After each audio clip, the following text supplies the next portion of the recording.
평생 한 번은 읽어야 하는 인문고전 백선 25번째 책은 키케로의 의무론이 되겠다. 키케로의 의무론. 이 책은 왜 이 책이 평생 한 번은 읽어야 하는 인문고전 백선인지 따로 설명이 필요 없는 책이겠지. 우리 서양인들, 특히 유럽 지역 서양인들의 모든 윤리적 사고에 윤리적 철학의 기본이 되는 그런 책이 되겠다. 서양인들한테 읽힌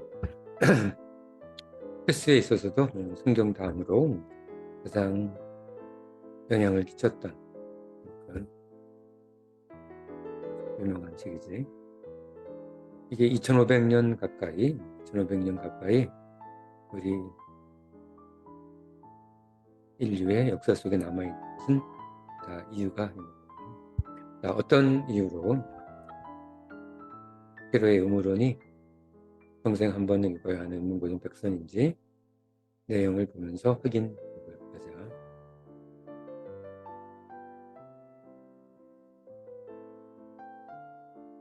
자, 세 번째 이야기부터. 그러나 위에서 언급했듯이 우리는 종종 유익한 것이 도덕적 선과 충돌할 수 있는 경우가 있기 때문에 유익과 도덕적 선이지.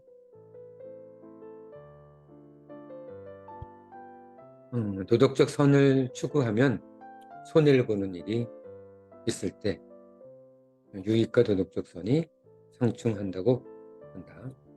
자, 어떤 유익이 도덕적 선과 상충하는 것인지,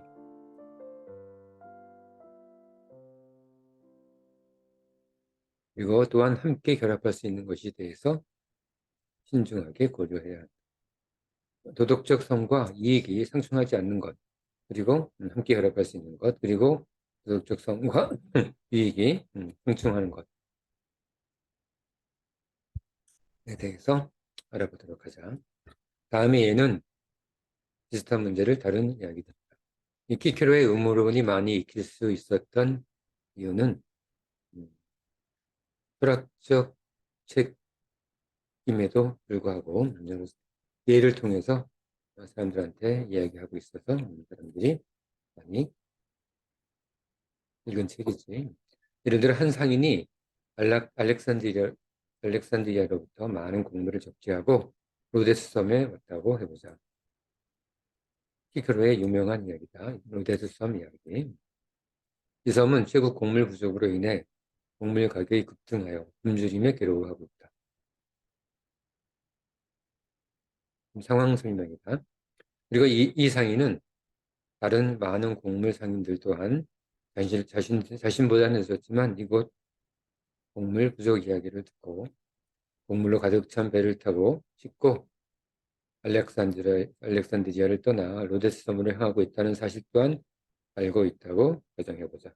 지금 로데스 섬이 기근으로 굶주리고 있는데 어떤 사람이 알렉산드리아에 와가지고 저 로데스 섬이 굶주리고 있다고 알린 거야. 근데 어떤 상인이 먼저 그 얘기를 듣고 그 곡물을 가득 싣고 로데스 섬으로 곡물을 팔러 간 거지. 그런데 그 로데스 섬을 탈출한 어떤 사람이 그 A라는 상인한테만 얘기한 건 아닐 거 아니야. 그래서 며칠 있다가 다른 B, C 상인한테 얘기를 해서 자기가 한 2, 3일 먼저 들었지만 다른 상인들도 곡물을 팔러 로데스 섬으로 가고 있는 그런 상황을 이야기하고 있다. 이 상인은 로데스 섬 사람들에게 진실을 말해야 할까? 아니면 치미를 떼고 가능한 한 높은 가격으로 곡물을 조용히 팔아야 할까? 이 상인은 어떻게 해야 할지. 도덕적 선이라면 당연히 그 사실을 말하고 너무 많이 살 필요 없습니다. 없어. 곧 다른 배들이 올 테니 천천히 사도 충분히 곡물이 있으니 걱정하지 말고 조금만 사시오. 제대로 된 가격으로 비싸지 않은 가격으로. 그렇게 판다면 도덕적 선을 지키는 거겠지. 하지만 시치미를 떼고 뭐 당장 굶어 죽으니까 언제 뭐 다른 배가 오는지도 모르고 그렇다면은 엄청난 높은 가격으로 곡물을 곡식을 할 수 있겠지. 이거는 도덕적 선을 무시하고 이익을 추구하는 거야. 그러니까 지금 도덕적 선과 이익이 서로 상충하고 있다. 그렇지? 우리는 이제 현명하고 선한 사람에 대한 모델로서 이야기하고 있기 때문에 대답은 분명하다. 현명하고 선한 사람이라면 당연히 도덕적 선을 선택은 해야 되겠지. 하지만 그러나 다음과 같은 질문을 제기하고자 한다. 즉, 만일 당신이 그것을 숨기는 것이 도덕적으로 잘못되었다고 판단한다면 당신은 로데스섬 사람들이 그것을 숨기지 않을 것이다. 그렇지? 그러나 만일 도덕적으로 그렇게 나쁘지 않다고 판단을 하면 이게 무슨 말이냐면 이 사람은 상인이잖아. 근데 상인은 물건을 샀다가 손해볼 때도 있고 예를 들면 극단적으로 얘기해서 물건을 싣고 어느 섬에 가는 도중에 난파해서 완전히 엄청난 손해를 볼 때도 있는 거지. 그러니까 자기가 좀 비싸게 팔 수 있는 기회가 있다면 이익을 남기는 것이 상인으로서 그렇게 뭐 나쁘지 않다고 판단을 할 수도 있는 거야. 나는 장사하는 사람이고 이익을 볼 수 있을 때 이익을 보는 것이 무엇이 나쁜 것인가 라고 판단을 할 수도 있겠지. 그런 말을 해야 하나. 만일 도덕적으로 그렇게 나쁘지 않다고 판단을 하면 말을 해야 하나. 그 로데스 섬 사람들한테 지금 뒤에 다른 배들이 오고 있으니까 걱정하지 말라고. 그리고 너무 비싸게 팔지도 못하겠지. 그런 말을 하면 곧 뒤에서 배들이 곡식을 싣고 오니까 비싸게 살 이유가 하나도 없겠지. 하지 말아야 하나 망설이다가 결국 입을 열지 않는 사람들이 있을 것이며 나쁘지 않을 수도 있다고 생각을 하게 되면 뭐 입을 말하지 않을 수도 있겠지. 이 같은 생각의 정당성이 고려해야 하는 문제이다. 이 같은 생각의 정당성. 말하지 않고 내 이익을 챙기는 것이, 이익을 확보하는 것이 상인으로서 정당하지 않는가. 도덕적 선과 이익이 서로 상충하고 있는 거다. 어떤 것을 선택해야 할지 좀 힘들이 좀 고민에 빠질 수 있겠지. 물론 굉장히 도덕적으로 선한 사람이라면 뭐 선택의 여지가 없겠지만 뭐 모든 사람이 그렇게 도덕적으로 완벽한 선한 사람은 있을 수 없으니까. 자, 그럼 다른 사람들의 생각은 어떤지 잠깐 보도록 하자. 이 경우에 대하여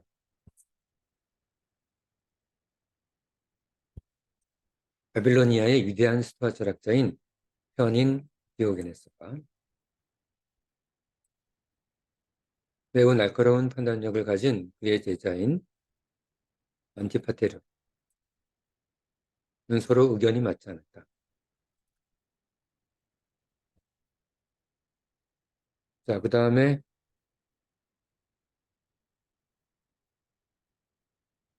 디오게네스와 안티파테르 두 사람의 이야기를 들어보자.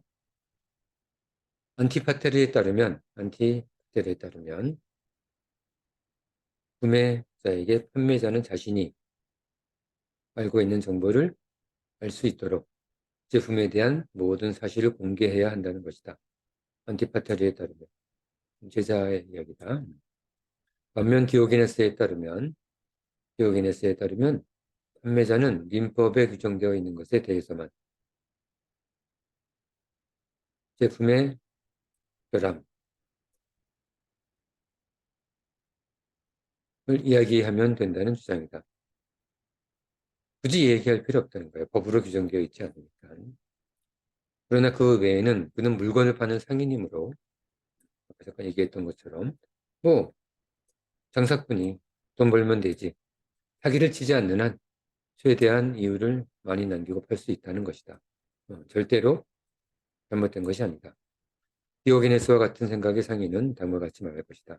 나는 지금 물건을 가져와서 시장에 내놓고 다른 경쟁 업체보다 더 비싸게 팔지도 않고 있다. 지금은 독점으로 팔고 있으니까.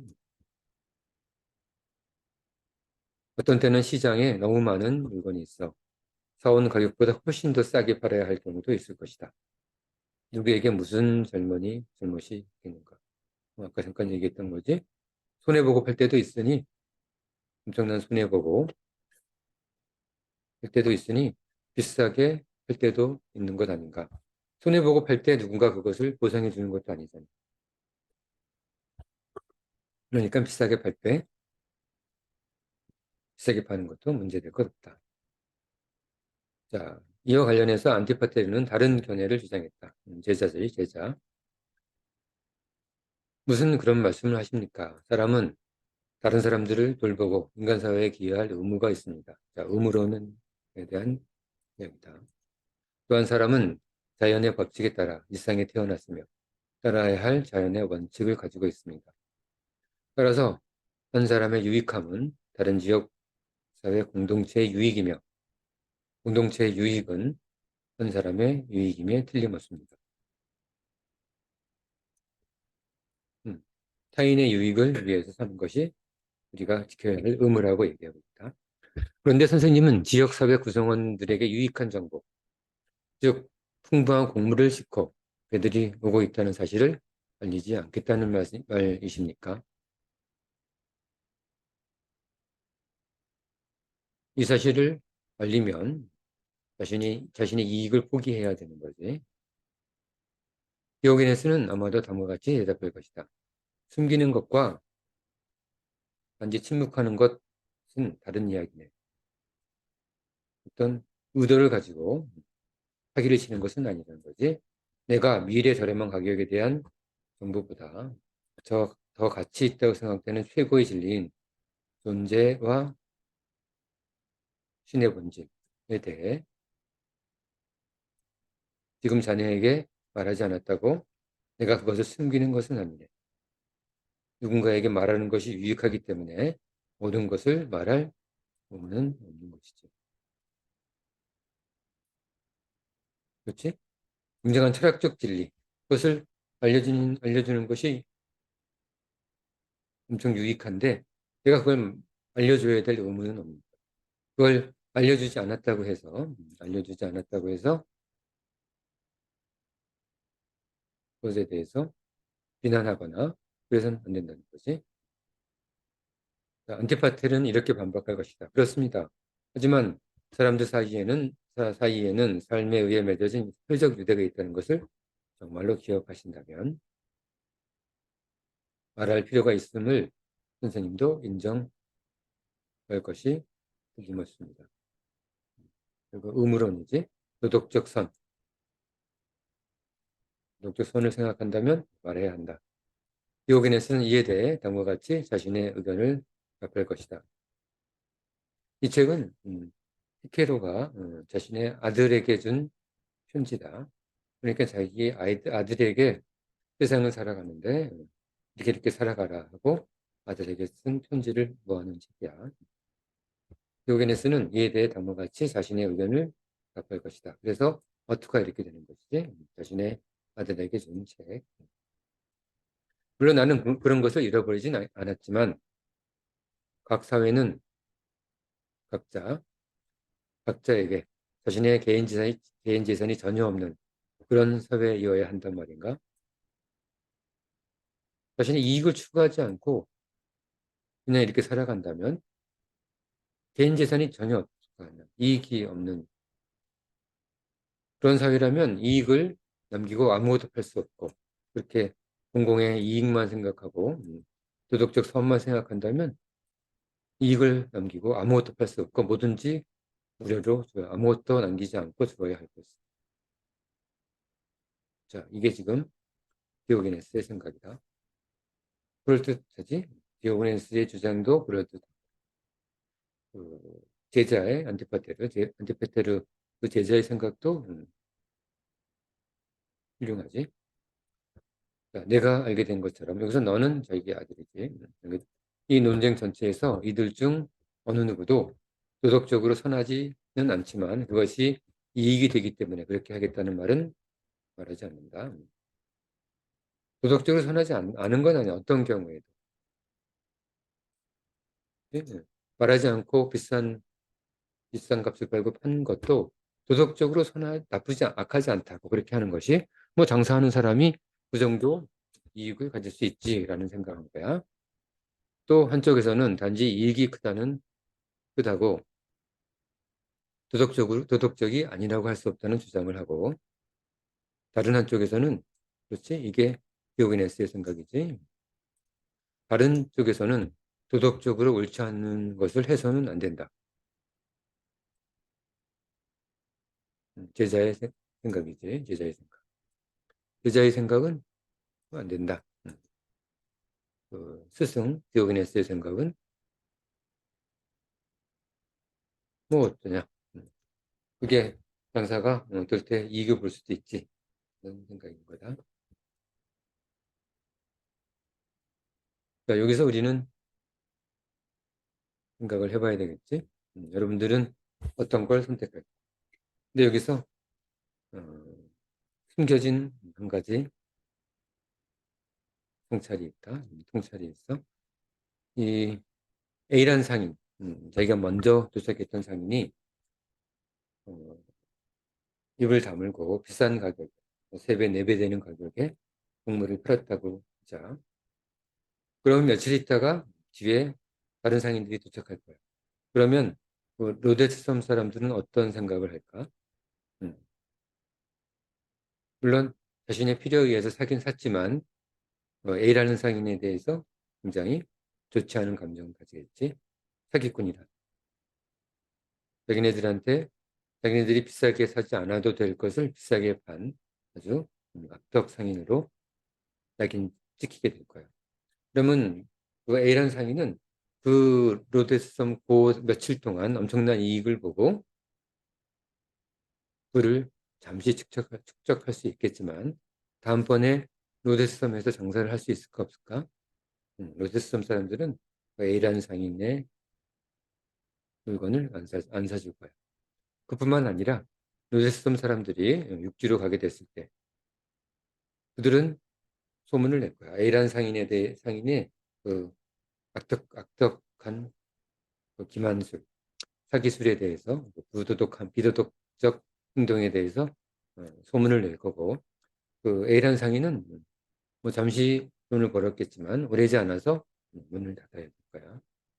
하지만 그 A라는 상인이 솔직하게 얘기하고 지금 뒤에서 어, 배를 싣고 올 테니까 걱정하지 말고 천천히 다시오. 값도 비싸게 받지 않겠소. 라고 하면서 정상적인 가격으로 뭐 조금은 더 받을 수는 있겠지만 자신이 글피 오느냐고 비싸게 곡물을 살 수도 있었을 테니까 아무튼 정상적 상도덕으로 곡물을 팔았다면 그 당시에는 A라는 상인은 그 당시에는 큰 이익은 얻지 못했겠지만 로데스섬 사람들에게 굉장히 도덕적이고 아주 정직한 상인으로 딱 낙인 찍힐 거고 딱 각인될 거고 그다음부터 A라는 상인이 파는 모든 물건은 로데스섬에서는 아주 잘 팔리게 될 거야. 믿을 수 있는 상인이니까. 그뿐만 아니지.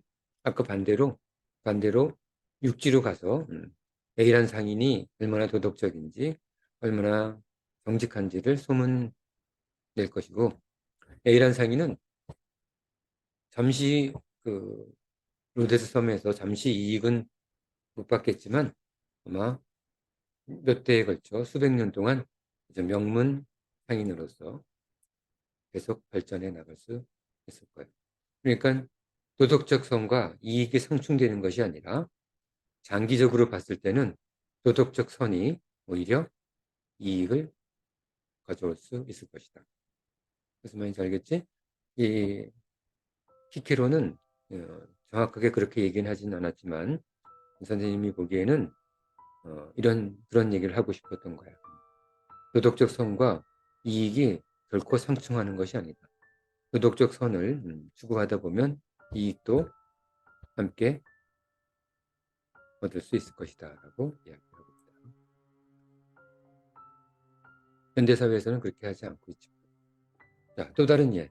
이 조금 전에도 얘기했지만 이 책은 재밌는 게 철학책임에도 불구하고 재밌는 게 예를 들어서 책을 쓴 거야. 또 다른 예는 어떤 사람이 자신은 알고 있지만 다른 사람은 알지 못하는 결함들 때문에 집을 팔려고 내놓았다고 생각해보자. 좀 더 자세히 얘기하면 그 집이 좋지 않은 집인데 건강에 좋은 살기 좋은 집으로 여긴다고 가정해보자. 즉 모든 침실에서 뱀이 기어다니는 것을 볼 수 있고 좋지 않은 제목으로 지어져서 일부 무너질 위험이 있지만 집주인 말고는 아무도 모른다고 가정해보자. 판매자는 구매자에게 이러한 사실을 말하지 않고 하는 것이 어떻겠느냐. 그런 얘기. 어떻겠어? 자, 두 번째 예는 집을 팔 때 자신이 하자 있는 집에 대해서 어떻게 행동해야 하는지 또 다른 예를 이야기합니다. 자, 또 다른 또 재미있는 예들은 직접 키케로의 의문론을 읽으면서 여러분들이 직접 확인해 보기 바랍니다. 평생 한 번은 읽어야 하는 인문고전 백선 25번째 책 의문론, 키케로의 의문론에 대해서 우리가 알아봤다. 이 책은 더 설명이 필요 없을 정도로 재미있고 그리고 우리한테 도덕적 선에 대해서, 도덕적 선과 이익의 상충에 대해서 이야기하는 아주 훌륭한 저서이다. 그러니까 2500년 동안 남아있겠지. 자, 우리가 삶을 살아갈 때 어떤 생각을 가지고 살아야 하는지, 우리가 어떤 의무감을 가지고 이 세상을 살아야 하는지에 대한 키케로의 명저, 의무론, 나중에 기회가 있으면 도서관이나 서점에서 구매해서 한번 읽어보도록 하자. 자, 오늘 수업은 여기까지 하고 다음 시간에 또 다른 책으로 공부하도록 하자. 자, 오늘 수업은 여기까지.